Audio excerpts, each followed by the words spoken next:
Well, welcome. My name is Peter Kariva, and I'm the director of the Institute of Environment at UCLA. And this is the last, and what I think has been a spectacular series on climate, jointly offered with the Museum of Natural History and here at La Brea. You're going to see some cameras wandering and some photographers wandering around. It's not Homeland Security, be relaxed.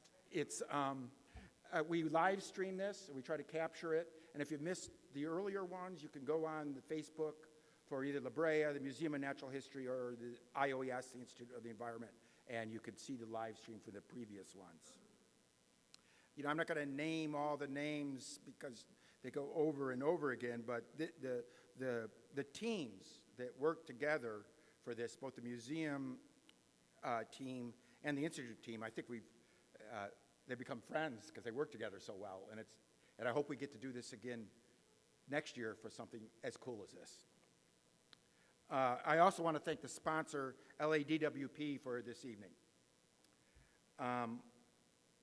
So a little bit about, before we get moving, about this particular event. The first three in the series were, they're all scientists, so it's like what I call the nerds, the geeks, you know, that squad. That's what I am. These are the cool kids. So, tonight's the cool kids, and you might get the impression from the science that the story is all about the science. It isn't in any sense. Sometimes there's posters of, because of global warming, the Earth being a cinder. It's not going to be a cinder. The Earth is going to be fine. The real story about climate change is humans and what it does to people. The real story is not the Earth being a cinder. It's the human story. And so tonight we're going to have media, poetry, fiction to delve into that. Something we do a little bit different if you're new to this series. Normally you turn your smartphone off. Tonight you turn it on and connect to the Wi-Fi. So there's the network you want to connect to, and there's the password. And just to get this going, in one word, describe how you feel when talking about climate change. So connect to the Wi-Fi, and in one word, we changed the question. Yeah. In one word, describe how you feel when talking about climate change.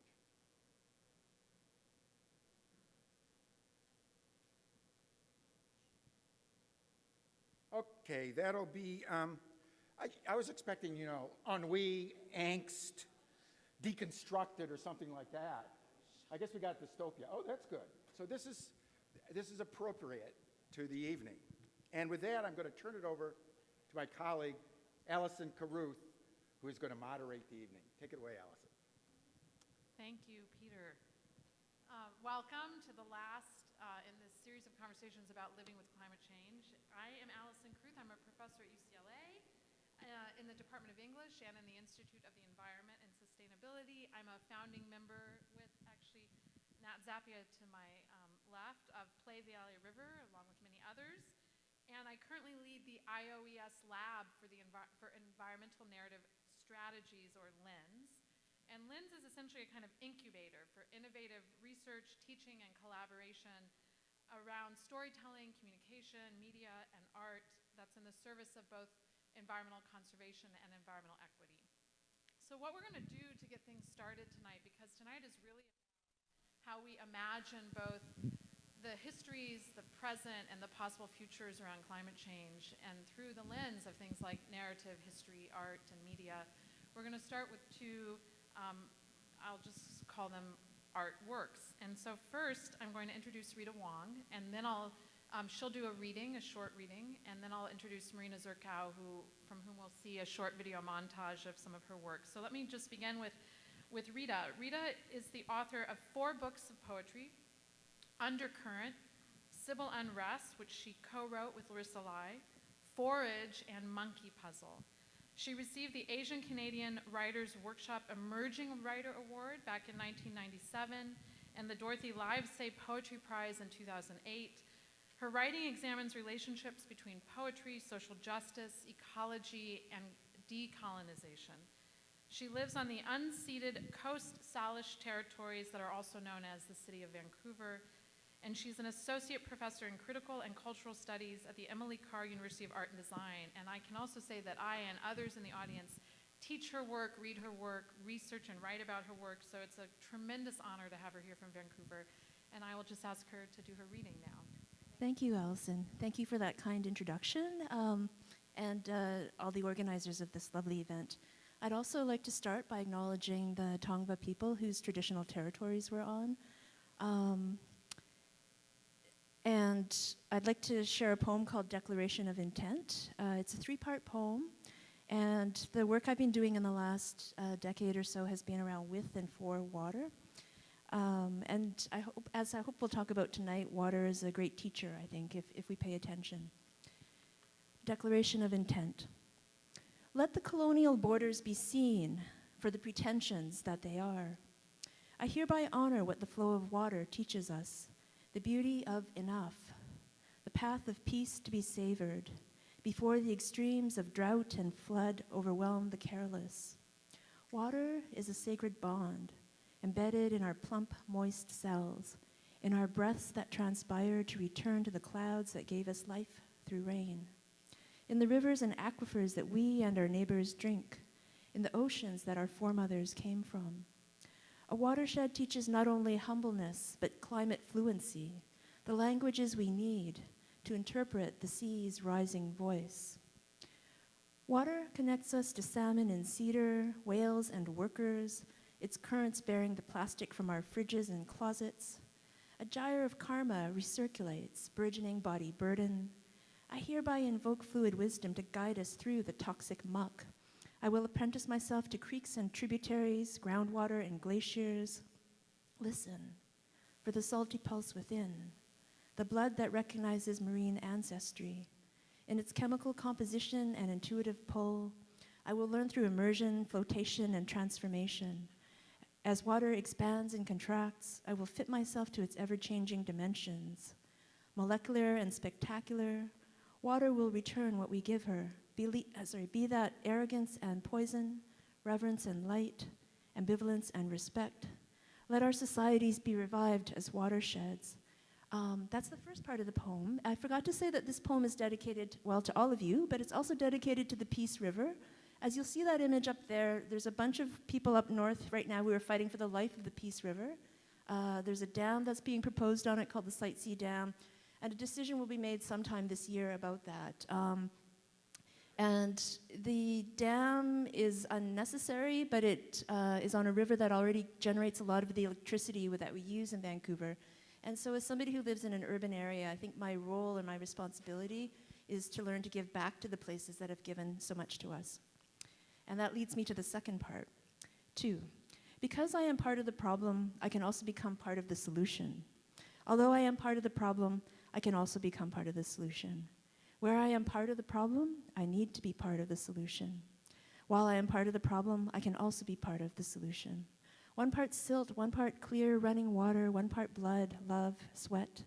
Not tar, but tears. E inserts a listening, witnessing, quickening I. Broken but rebinding, token but reminding, vocal buck unwinding. The machine's gears rust in rain, moss and lichen slowly creep life back. The rate of reclamation is humble, while the rate of destruction blasts fast. Because we are part of the problem, we also need to become part of the solution. Part 3, who are we? We are the beings who need clean water in order to live a life of dignity, joy, and good relation. Maybe you are part of us without even knowing that you are.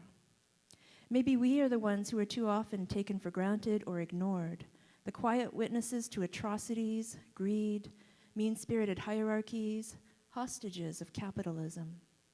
Maybe we are remembering what it means to respect water, because doing so is to respect ourselves, our shared fluid vulnerability, our funny contradictions, Our stumbling, dancing, crying, laughing, eating, drinking, pissing, working, playing, burping, farting, messy selves. Maybe we are the thunderstorms that precipitate when too much is being repressed. The weeds that refuse to stop, the coyotes, the grandmothers, the yet unborn. Maybe we are flash floods, demoralized workers, the hospitalized, the angry, entitled children who don't even remember to thank the water that keeps them alive. Maybe we are system change as well as climate change. Dripping and spitting, we rise. Thank you.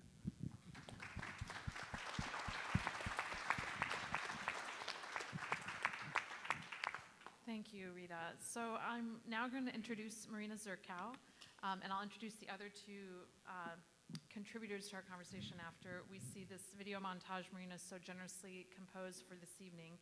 And Marina, before we play it, I'll just ask if you want to say any, a brief word about this piece and what inspired you to put these particular projects together in the way you did. So Marina Zurkow is a New York-based media artist and an NYU faculty member.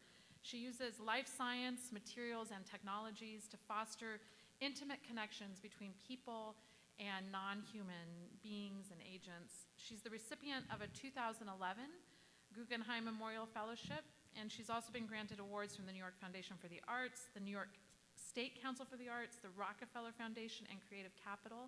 And she is someone else who I and others in this room have taught and written about, and I repeat my just sense of being really honored that she traveled so far to be with us this evening. So before we screen it, do you want to say anything about what we're about to see? Well, as honored as you are, I thank you for having me, and I feel ashamed I've traveled so far to be here for this evening, quite frankly. So that needs to be stated. The other thing is not to overstate the obvious, but I would ask you to just think about the title of this panel being about climate futures when you watch this. This is just very small excerpts from two extensive works, and then something else you'll see that I hope you'll then adopt into your cell phones. Thank you.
There's a feeling of descent here, like you're following a break in a coastal hillside, and you know that must mean water ahead.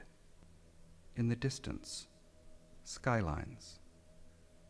Long Island City to the north, Manhattan to the west. The Queens Midtown Expressway whirs into view. Then you see it. Maybe your first glimpse is glare or a shimmer. You're moving inland. You've come upon your waterway. Here is Newtown Creek. When the wind is right, you'll smell garbage. Is that a plastic shopping bag on the surface of the creek?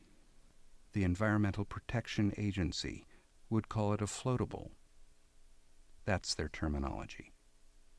Part of knowing this place is naming its parts, even the rubbish coexisting with the native grasses that are refreshing to see. Spartina. Consider saying it aloud. Spartina. Here we are, Randolph, Newtown Creek. It really does smell, Morton. Oh yes, it smells, but that doesn't matter when there's oil. Oil slicked, oil sheened, oil like you haven't seen. So all along the banks there, those are the refineries. You really think there's a future in this, Morton? I do, chum. This land right here is going to make us rich. And all this, these black clouds and sheens on the water, you're sure this is safe? Safe? Well, perhaps you're right. I'm being a clod. To oil. To oil. To Newtown. To Newtown. To the future. The future.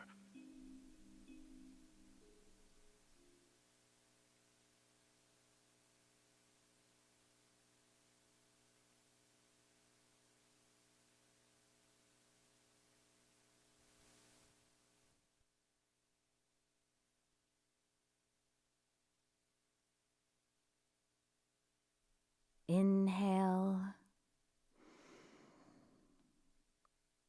Exhale.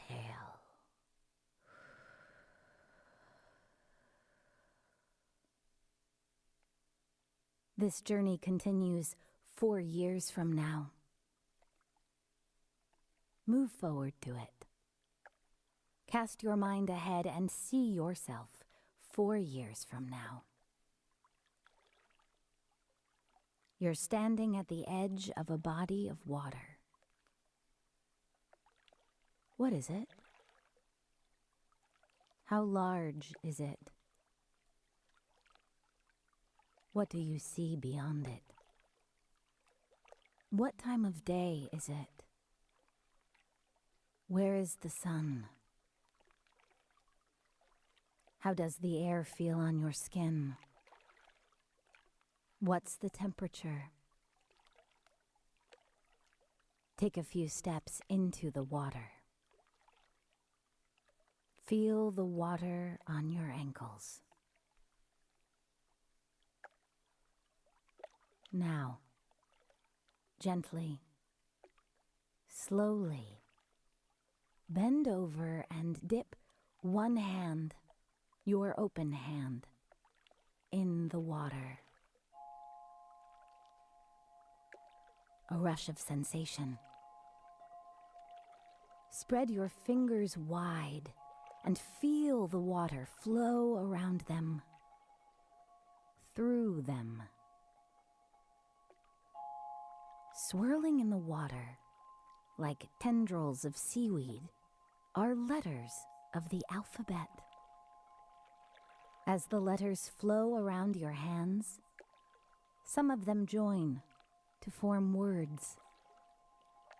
Now words flow around your hand, your wrist, your forearm. They feel gentle.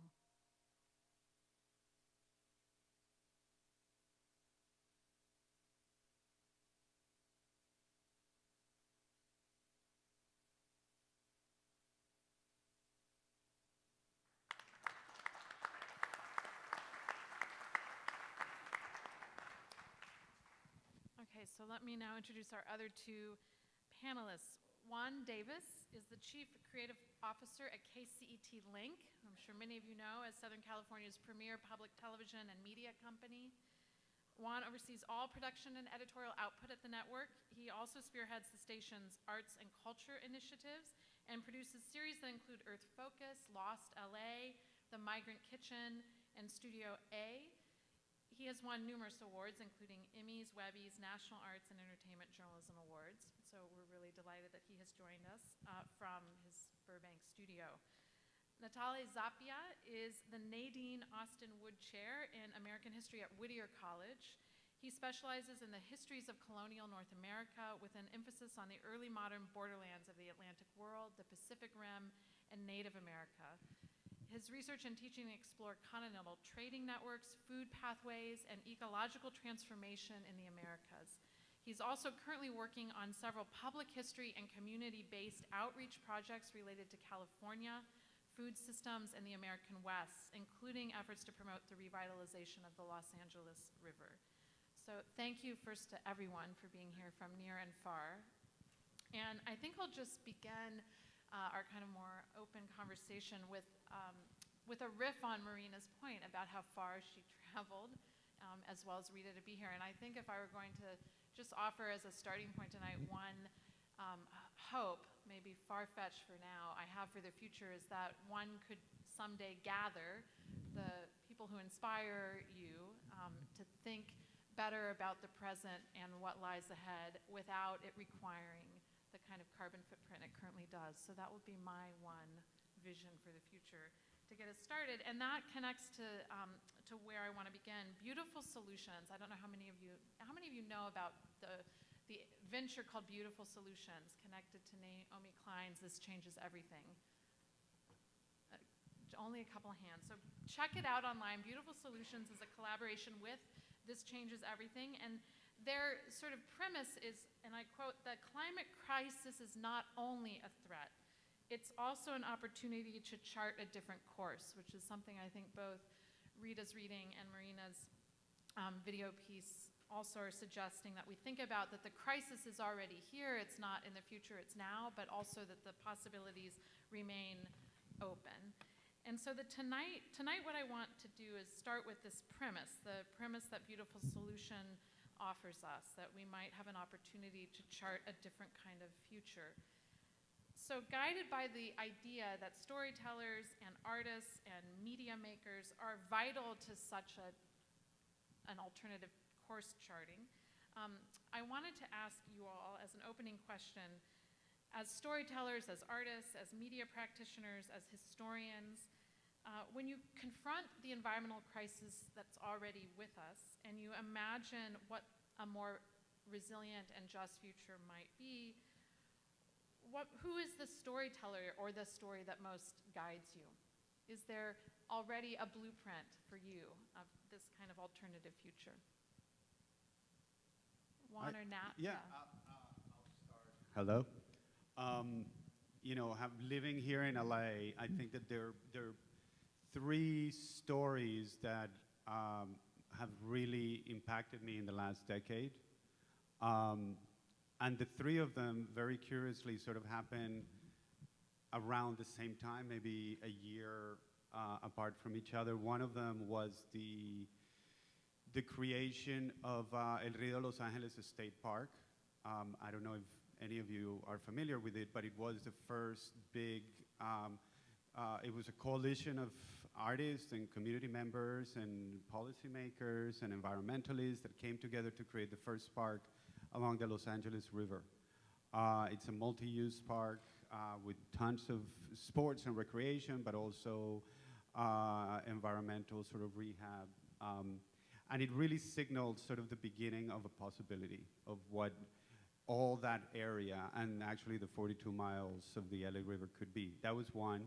Then the second one, very different, was a project that began as a cleanup effort of a site near Chinatown in downtown LA, and that was This Is Not a Cornfield, which was a project by Lauren Bond and the Metabolic Studios. She created a cornfield to clean the site that now is a public park. I don't know the name of the park. It's the Los Angeles State Historic Park. Los Angeles State Historic Park. And then the third story and third event that happened around the same time was the South Central Farmers. This was a community-led sort of urban agricultural effort, really led by members in South Central, a lot of them Central American and Mexicans, and they were basically created a community urban sort of garden that was purchased and destroyed after maybe 10 or 12 years of existence. And those three events happened probably 10, 11, 12 years ago, and they really have defined for me a lot of the narratives that have been inherited here in LA, both in terms of the possibilities and the catastrophes that we're facing. Can everyone hear me? Hello? Oh, good. Okay. Hey, everybody. Thank you. First of all, it's such an honor to meet you guys and to be up here. As a historian, of course, I like to think about the future. I like to look at the past and tell bad jokes, because what historians do. So when I think of climate stories and think of the future, I guess the first historian I think of is a French historian named Fernand Braudel, who back in the early 20th century wrote a series of volumes on the history of the Mediterranean. And for environmental historians, this is someone who is foundational and who really used the climate of the Mediterranean as the main character, the non-human character that determined all of the development of the Mediterranean and Western civilization. And he coined a term called the longue durée, which means, in French, means the long duration. And the idea behind that was that the human scale is much smaller, of course, than some of these environmental and global scales of history. And the more that we can capture that, the more that we could understand that and compare and get a sense of our fleeting existence in some ways, the better, the more humble we become, the more empathetic we become towards the non-human world. And also the more severe, I guess, we see our anthropogenic age that we're in. Because, of course, everything is moving, I think we were talking about this before, much, much quicker, much, much faster. And then we have to develop narratives around that. So for me, it's thinking about these long histories as a way to encapsulate some of the things that Juan had just mentioned. And I guess an example of this is thinking about LA, of course, and the LA River in this longer, deeper ecological lens allows us to capture these earlier stories and then also reinvent and rethink the place of the LA River in our own collective consciousn's and the way we think about public policy and the way we think about how we're going to protect or utilize these resources. So one project, which is actually right off the LA River, called Grow Good, which is it's in Bell, right on the eastern side of the river. Southeast LA, I teach in Whittier, which is the southeast corner of LA County, which is, in many ways, that part of the county is kind of neglected from many of the things that are happening around the city in terms of policy, environmental policy, food, et cetera. And the Grow Good nonprofit is an urban farm. It's about 1.5 acres, which is adjacent to a Salvation Army shelter for homeless vets. And it's very industrial, like much of Southeast LA. And the farm over a series of maybe 3 or 4 years has transformed from literally just a dirt next to a concrete slab into this thriving, entrepreneurial, really incredible space, holistic space, where these new narratives are being created out of gardens and out of thinking about food systems in new ways. So I'm going to pause here, and I'm going to turn things back to you, and we'll return to this question in different forms about the kinds of blueprints of artworks and of stories that inspire or guide our panelists tonight. But let's go to another question to all of you. So get out those phones again, I guess. And thinking, we want to really understand how you think about both the future writ large and futures having to do with climate change. So the question we're posing to you is, who has most influenced how you think about or imagine the future generally, not necessarily with respect to the environment and climate change? Who, and this doesn't need to be an individual, it might be a community or a thing. So yes, go ahead and get those phones out.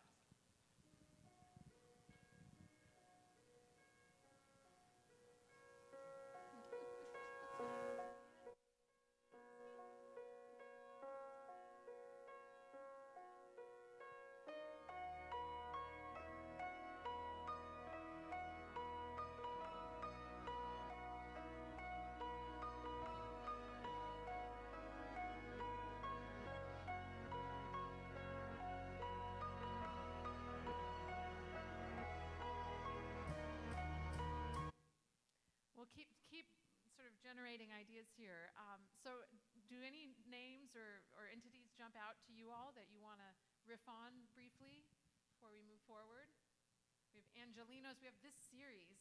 That's exciting that we're in the League of Al Gore.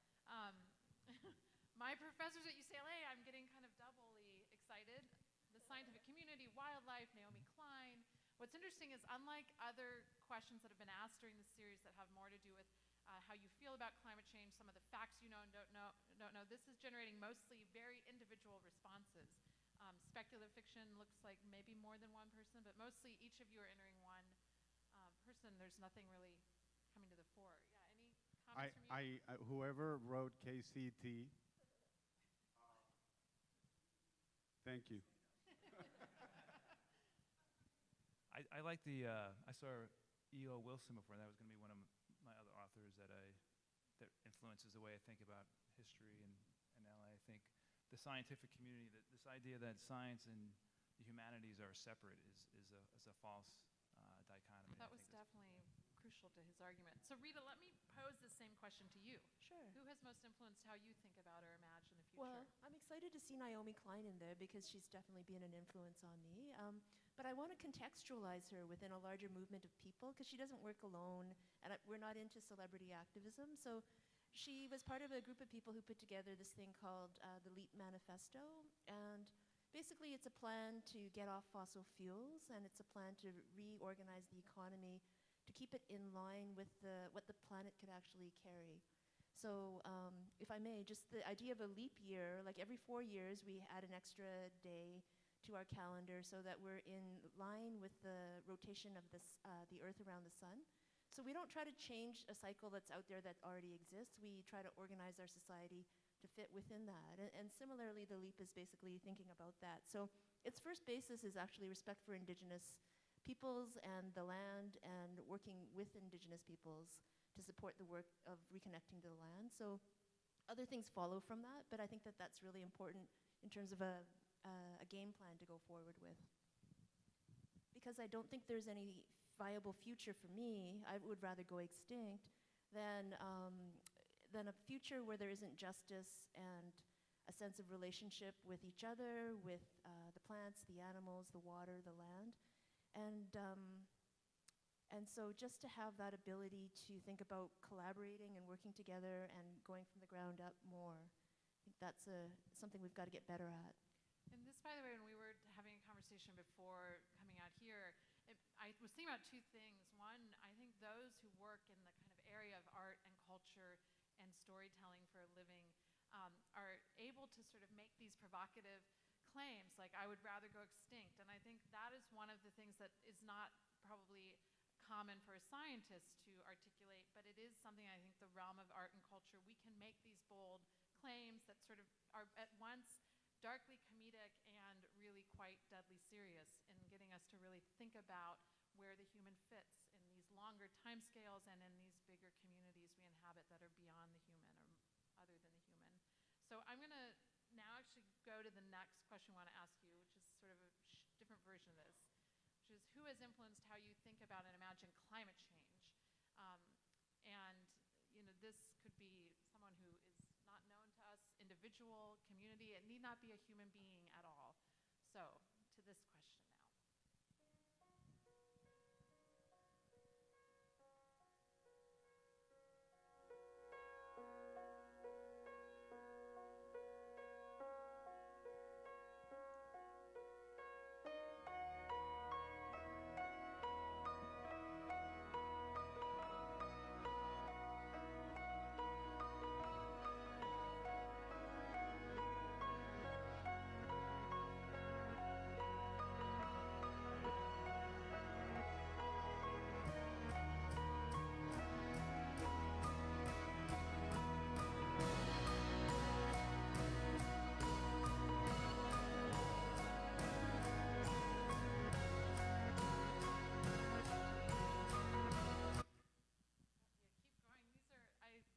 Parasites in Alaska, I want to know more. Yeah, in particular, that's going to stay with me. So I'm now going to put this question first to Marina. This is a hard decision. So yes, Al Gore, more for the realities that he presented in 2006. That was, for me personally, a real game changer to make accessible climate science, and was changes that I think were coming, in New York anyway, coming to the fore around climate. There was a lot of climate change in New York in 2004, 2005, 2006. But I'm gonna say Bruno Latour is probably the writer who, for me, most significantly changed the way that I thought about all relations with non-humans. And climate change, I would say, would be a non-human agent in our minds. We've objectified it. We've called it one thing. And in a sense, on the other hand, we don't take the opportunity to think about how we have a relationship with the climate as a thing that we've dominated and had casual conversations about the weather, and now it is in some ways really threatening our existence in the business as usual ways that we know ourselves. So perhaps thinking about personifying it, or what Bruno Latour would call, he is an anthropologist, and he's written a lot about something called actor network theory, which sounds fancy, but it really is looking at non-human agency. It's not anthropomorphizing non-humans, it's not saying that the table is talking and saying what it wants, but that everything has a desire to do something, if you think chemically even. So that, for me, was a new way to think about non-humans that was very creatively inspiring and fit some of my tendencies to prefer the company of non-humans, not tables, but maybe squirrels. So one of the things I'm also noticing too about the list that's taking shape here and morphing is, unlike the prior question about the kind of future writ large, this seems to be generating more than individuals. It's generating kind of communities and organizations, from NASA to the Citizens Climate Lobby to these leaf parasites in Alaska, and then also very intimate connections we have. I see my kids, my sister, I think I saw my father at one point, and so this, and then the weather itself, that's a, I think, fantastic answer, that the weather is teaching me to think about climate differently, to bring it into being in my mind as not inert and not in the background. And so I want to go back to Rita, to the Leap Manifesto that you just introduced. And one of the things that the manifesto, which you alerted me to, it's a declaration primarily by a Canadian coalition, that it was first signed in 2015, just to give a bit more background, and the manifesto includes this statement that I found really powerful. Deepening poverty and inequality are a scar on the country's present, and Canada's record on climate change is a crime against humanity's future. These facts are all the more jarring because they depart dramatically from our stated values: respect for Indigenous rights, internationalism, human rights, diversity, and environmental stewardship. Canada is not this place today, but it could be.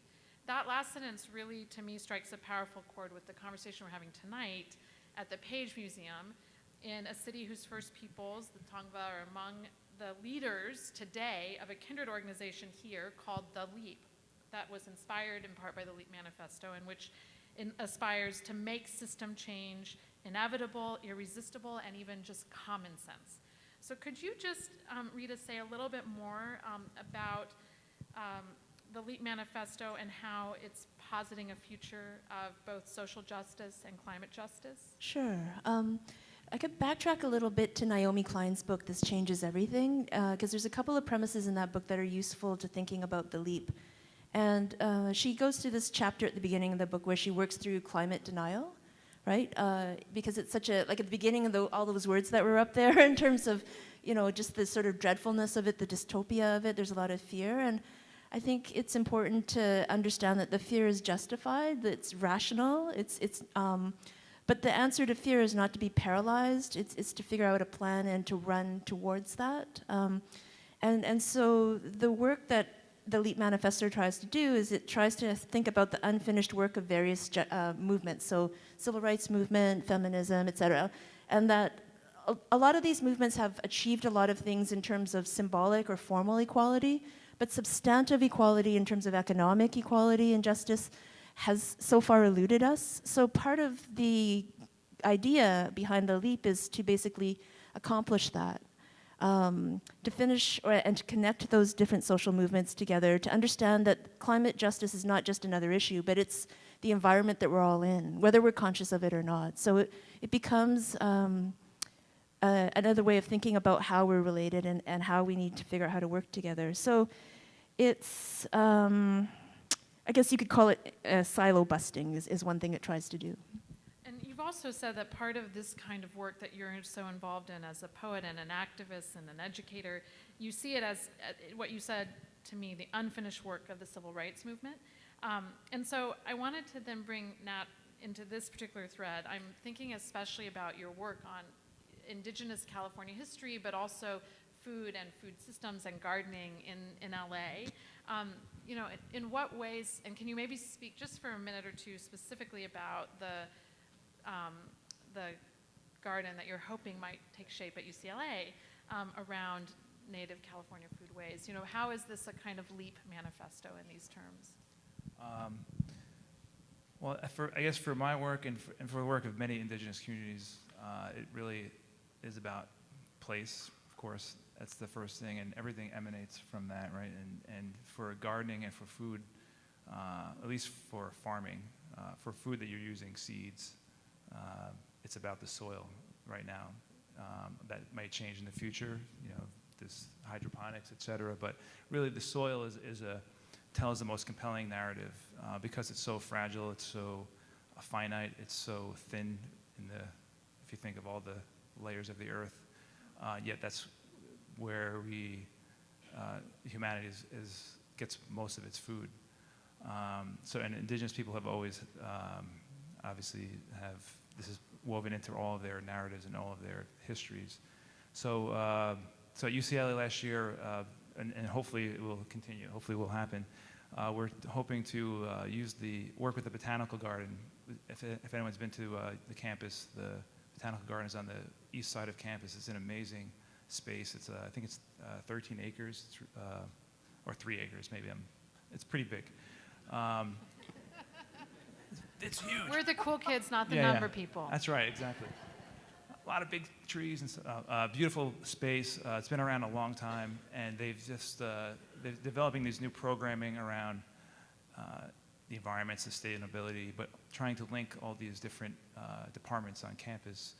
So the American Indian Studies Department is interested in recruiting students, indigenous students, but also indigenous narratives, indigenous experts like the Tongvas, to come in and own that space and use that space and to remind both experts and non-experts in the community how the power of reimagining space, but also looking back to how the space is best used in terms of, you know, the soil. If the soil has needs and has a history, then we need to tend to that by planting certain kinds of vegetables, plants, and understanding the histories of those as well. So the space is a humanities lab in many ways. That's how I envision it. That's how I want it. I don't know how they want it, but that's how I'm thinking about it.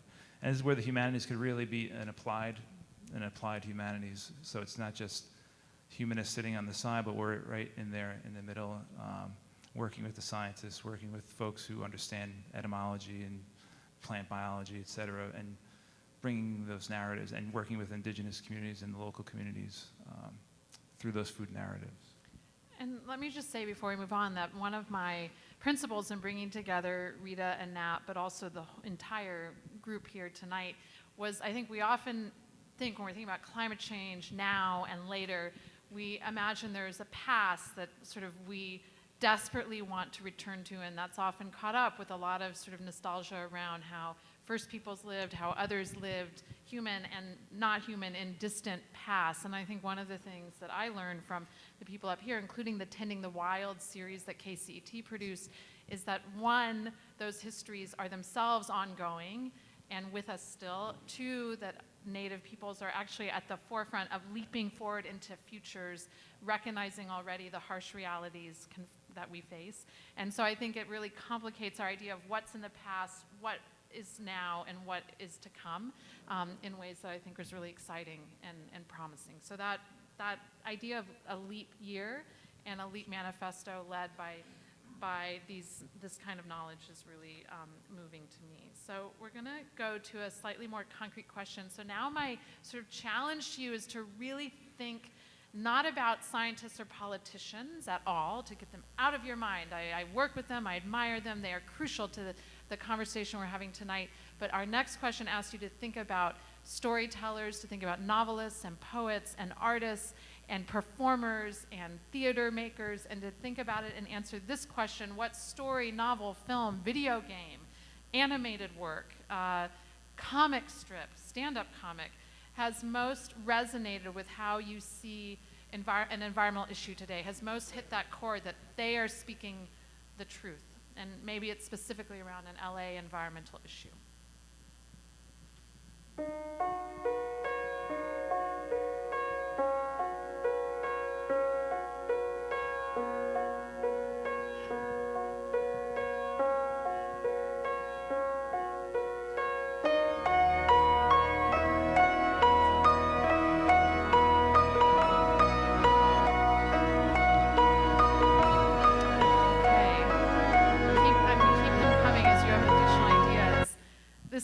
I'm just really fascinated, having seen that in the prior sessions, ideas tended to kind of coalesce, that here we're getting so many different individual contributions and responses.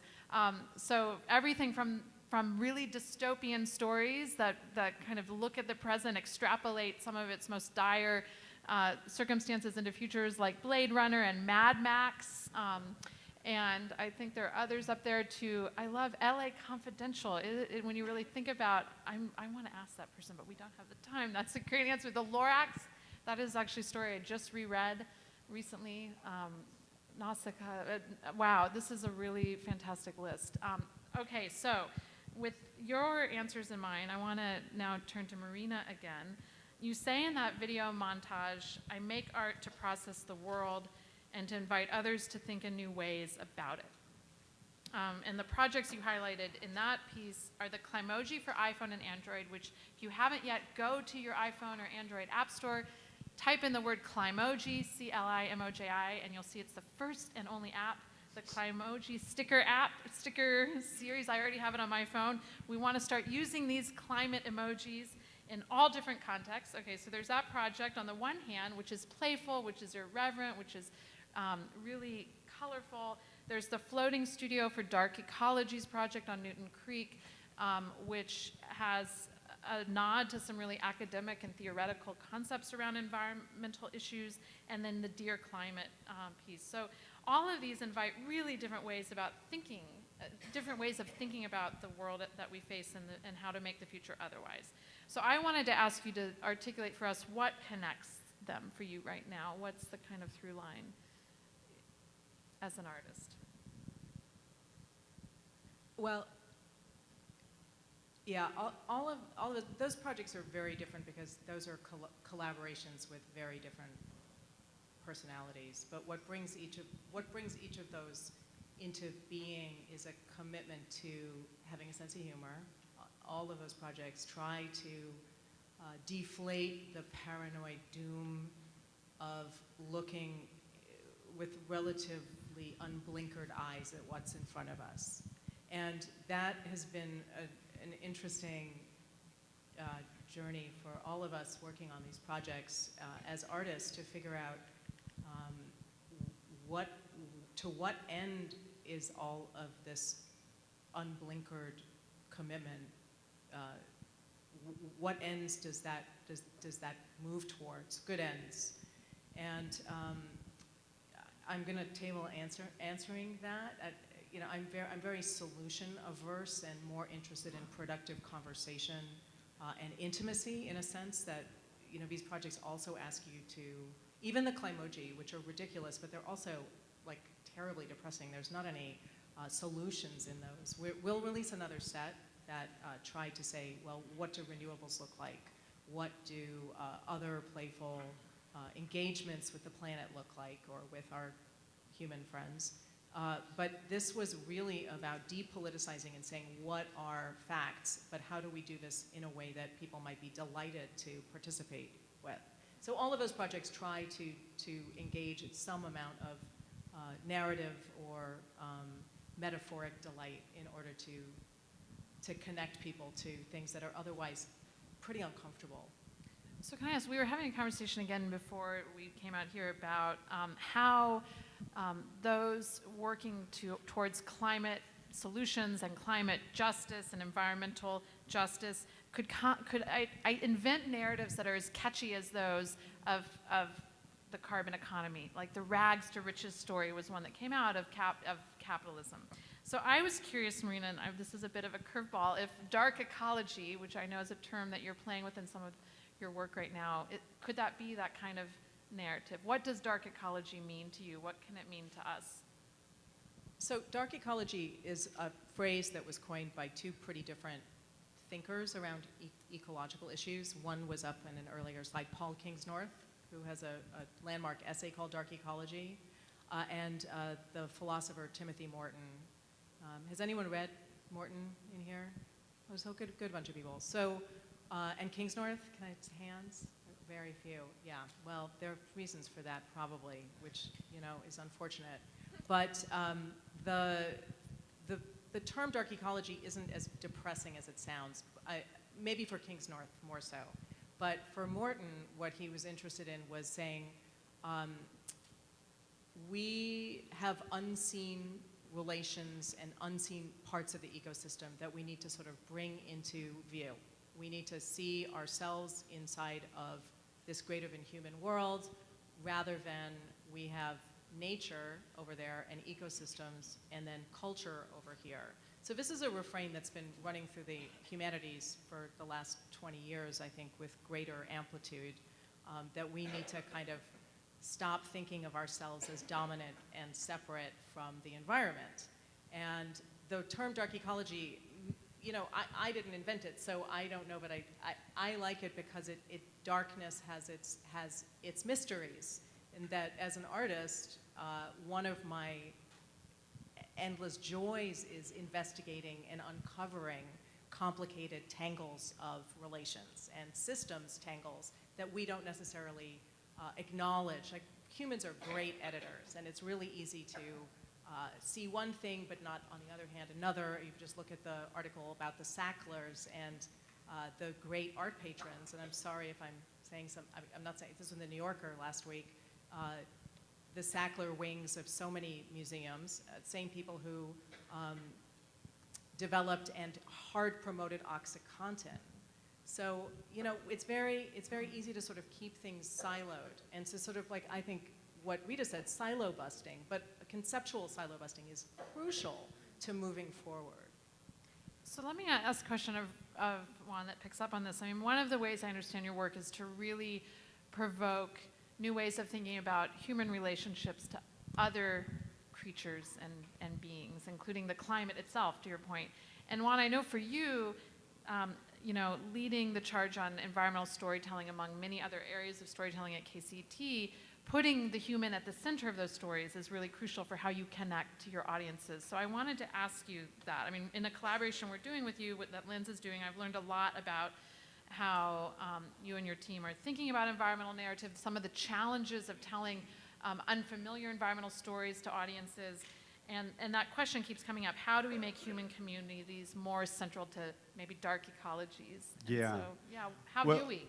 Well, when we at the station had to think about how to tell the story of the environment, we had the opportunity to do Earth Focus, which is an environmental sort of magazine type of show that has been produced for a long time, and I just inherited.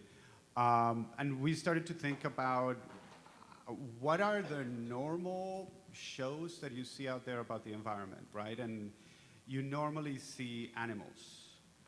And the animals are there and they're beautiful.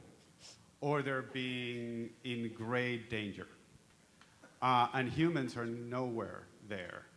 Or if you look at the environment, you see a lot of scientists sort of talking about stuff, right? And you know, this is a problem, and we're going to go and investigate the corals and the acidity of the oceans, and, you know, what are we going to do? But what we started to find in a lot of the research that we did is that the story of the relationship that people have to the environment is never the central part of the stories, right? And the impact that one has over the other and vice versa is never at the center of it.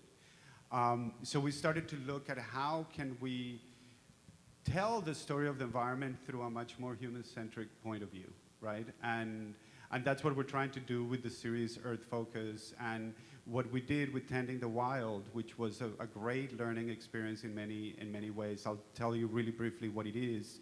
It's basically an environmental series seen through the eyes of native Californians. And in the process of developing this show, what I learned the most was that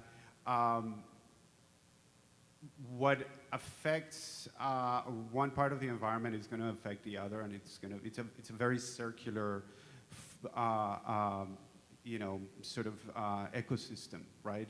If we do cultural burns, that is going to be really good for the forest, and that's going to replenish the streams, and then all the nature that is going to come out is going to give some great material for cultural products like baskets, and that becomes, so it's a very circular thing. And when we developed the series, I realized that circular way of seeing the world is actually a way of telling the story of the environment, and in a way finding ways in which we can find the connections is what is at the center of it all. And art is related to the economy, is related to gender, is related to the environment. Food is related to agriculture. And that's what we've been trying to do, is show that everything is sort of interconnected in a way, and that humans are at the center of it for good or for bad. Okay, so we're going to come to another question that's sort of a riff on this last question. The title of tonight's conversation promised to get us imagining futures with a hotter planet, and you can see that all of us up here are kind of resisting that idea that the future is primarily hotter, although I think for those of us in Southern California, that's one of the futures we probably think about a lot. I live in Pasadena, where the data and modeling suggests that our number of days over 100 degrees is definitely heading this way. So to kind of think about that uncomfortable hot future for a moment, I wanted to ask what stories, again, in all different genres and art forms, what stories have most disturbed you or felt most uncomfortable and sweaty, maybe, when they ask you to think about the planet's future, or more specifically, the future here in Los Angeles. So we will use that as another live poll question.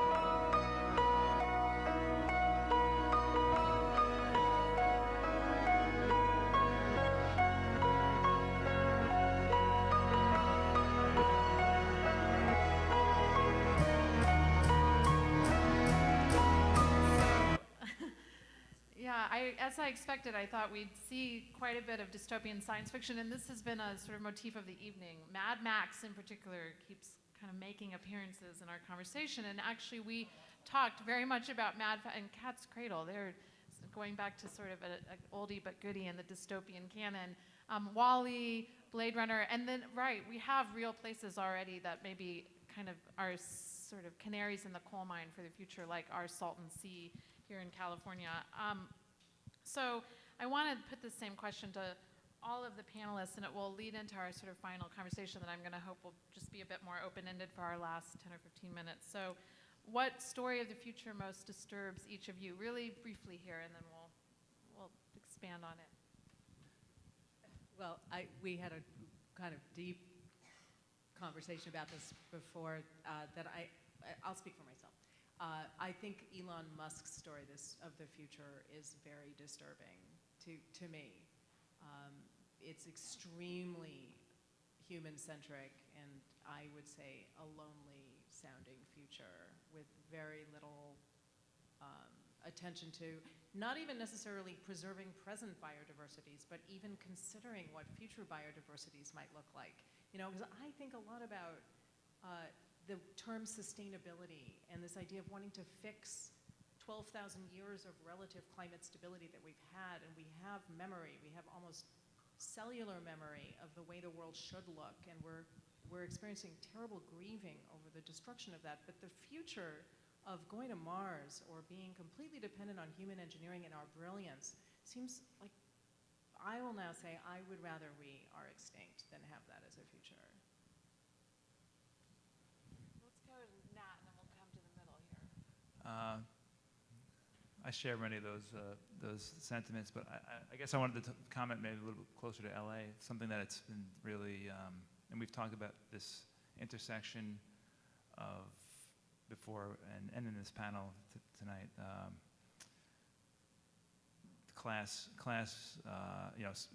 environmental racism as something that's usually many folks who think, especially science, well, I'm not going to label any particular group, but when Elon Musk is thinking about sustainability and science, he's not necessarily thinking about environmental racism or class. I don't know, maybe he is, maybe he isn't, but that's not the core of the narrative. And I see it in LA and in many cities, we were talking about this before, gentrification as this is maybe not directly related to, we don't see it as directly connected to these environmental anthropogenic changes, but I do see the homogenization of culture through real estate, even through sustainability initiatives, it's pretty disturbing, and I think it separates this narrative between environment and class and race that it needs to all be together. Okay, so for you, it's a story that's not being told that's most disturbing in a way, it sounds like here in LA. So Rita, the story that's most disturbing or perturbing you about the future? I think it's the story that's told by capitalism, and I think it's the sort of concentration of power in fewer and fewer hands. I don't think that has to be the narrative, but I think that that's the effect or the outcome of it. So when I think about Mad Max, right, one guy owning all the water or owning too much, and I think it gets in the way of seeing the stories that are there in the land, on the land, that are already here that we need to be connecting with. So I think it's not one story you need, but many stories. And I think when we have one system that tends to homogenize, commodify, it has a very logical and predictable kind of narrative. And it's a very attractive narrative because it's simple and we get it. But I think it's a dangerous narrative in how it reduces and oversimplifies the complexity that's on the ground. So Juan, do you want to add one final story that disturbs you? Yeah, I'm an optimist, but I'll give you a disturbing image. You know, we're currently working on an episode of Earth Focus, and one of the main things that we're looking throughout the series is adaptation. How are we adapting to all this stuff that is happening? And we're looking at two very different places. One of them is Freetown in Sierra Leone that has been affected by deforestation, rains, floods, mudslides, climate refugees, and lots of people sort of dying because of lack of planning in the urban center and all this sort of stuff. So that sort of represents a story of the lack of oversight, you know, sort of social and environmental sort of justice issues. And then on the other end, we're looking at the amount of money that is being spent in San Francisco to mitigate the possibility of sea levels rising. And, you know, they're building this huge arena for the new, what is the name of the basketball team? The Warriors. They're building like a $2 billion arena in a flood area with the knowledge that it may flood. So they're just building it higher and much more expensive, just in case it happens. So when you look at those two extremes, you start to ask the question that you were asking, Rita, is can you buy yourself out of climate change or not? And I think that that's a question that we need to reckon with, because there are other ways that we need to start to understand the environment and our relationship to it, instead of just, we're just going to continue to ignore and just pour some money on it and science on it and clean our hands from it.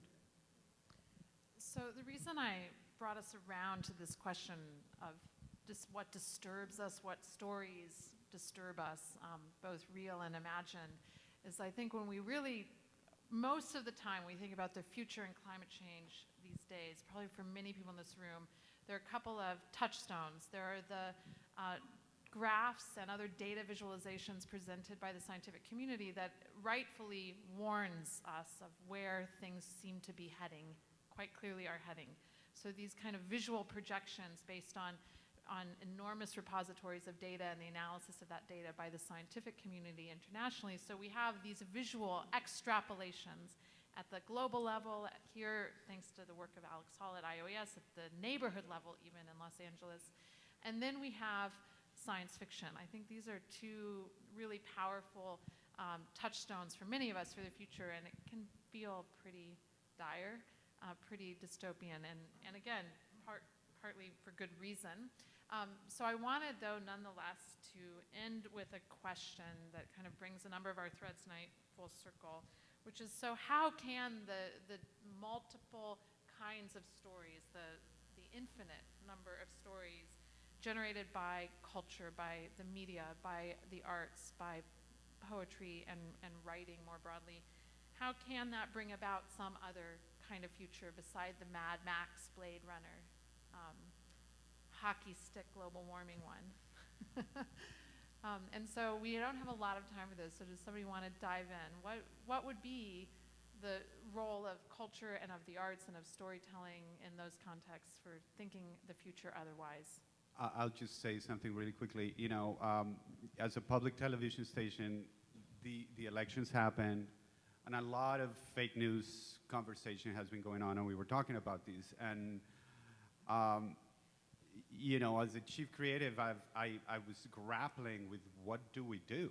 Do I engage this full on, or is that giving it too much attention? And we decided to make the editorial decision that we were not going to deal with it, right? And I would answer the same way with the catastrophe sort of story of the environment, that if we're doing a food series, the food series is going to be about the resurgence of heirloom corn in Mexico, right? And how that is affecting food here in LA. If we're doing a story about urban planning in the face of climate change, we're going to try to, contrast realities so that we can come up with some sort of solutions and ideas, right? But we live in the conditions that we live in, and adapting and changing the narrative that we have had on the environment, I think, is super important now.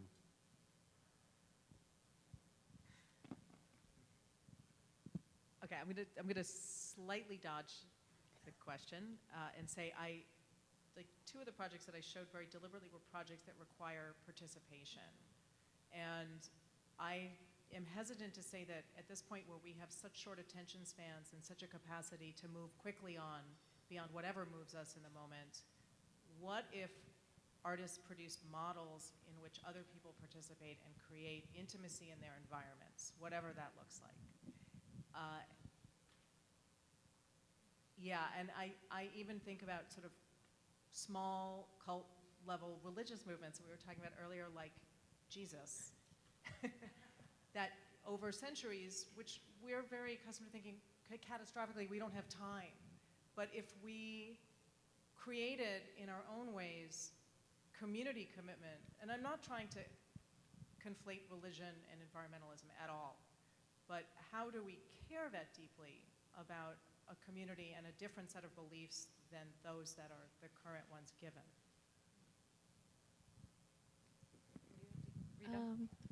Well, I I think I'm interested in the stories of what's happening already on the ground, and I had mentioned the struggle against the Site C dam. What I didn't manage to say was that some of the folks who are working up north have been just doing amazing work, like camping out in -30 weather for 2 months. Like, that kind of stuff is going on all the time, and I think we need to focus on the kinds of stories of resistance.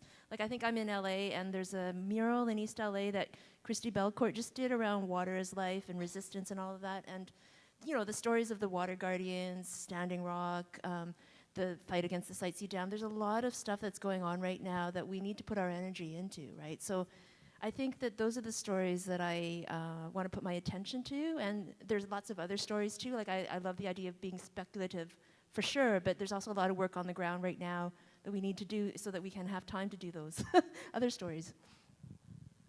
I mean, just to add to that, I agree. I feel that these grounded histories, these grounded stories that could really resonate, especially I'm particularly interested in food and food systems, and we were talking about seeds, the power of a seed, just in its diversity and its, you know, its the lineage, the culture that's behind it, the technology that's behind it, all the things that go behind it create really compelling narratives. And there's and a lot of the seed sovereignty movements are all about community-based, local, you know, organizing around just communities coming together and protecting seeds and just storing them and then creating narratives around that. And you see that, and then what do they have to do when they save these seeds? They also have to plant the seeds to create new seeds and then you know, reenact the seed dispersal. So there's this constant regeneration. It's not just saving the seeds and storing them away, but it's constantly going back, regenerating those stories, putting them back in the ground, and visualizing for the community to see that life on that small level, yet it's profound in many ways. So one final thought that really struck me listening to the four of them in this final thread. It occurs to me that increasingly for storytellers, and I think everyone up here is a storyteller working in different media and in different communities and different contexts, that storytellers and those working in the arts broadly and in the media arena are thinking more and more about not just producing objects for others to consume as narrative or as art or as performance, but actually thinking about creating new kinds of community and new kinds of practices in our daily lives, and that is becoming its own kind of work of imagination. And so, you know, this last conversation was really above all about the work of the imagination, and I think what you heard tonight is a group of people who think about that as always collaborative, participatory, immersive, happening around us all the time in our environment, and in doing so changing how we think about the environment rather than sort of something that happens in a writer's sort of solo lone, you know, process and then is published to an audience. So that was a final thought I wanted to make, and we're going to end with your final thoughts. So there are two last questions we'd like to ask you, and then we will wrap up. That didn't come up, but I'm glad someone felt juice was an important concept from tonight. I mean, juicing is always happening in LA somewhere.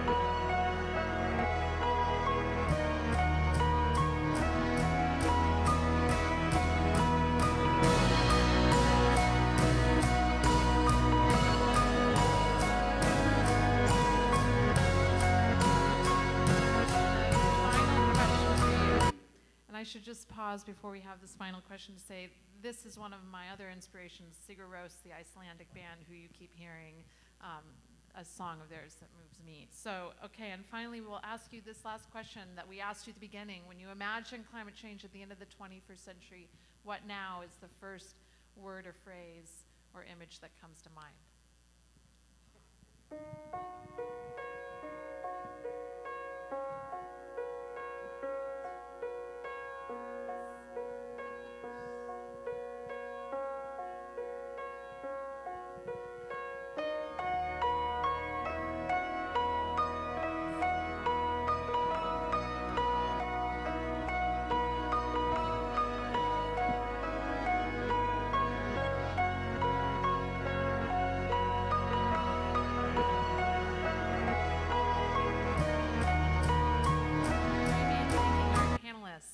thank you to everyone who made this series possible.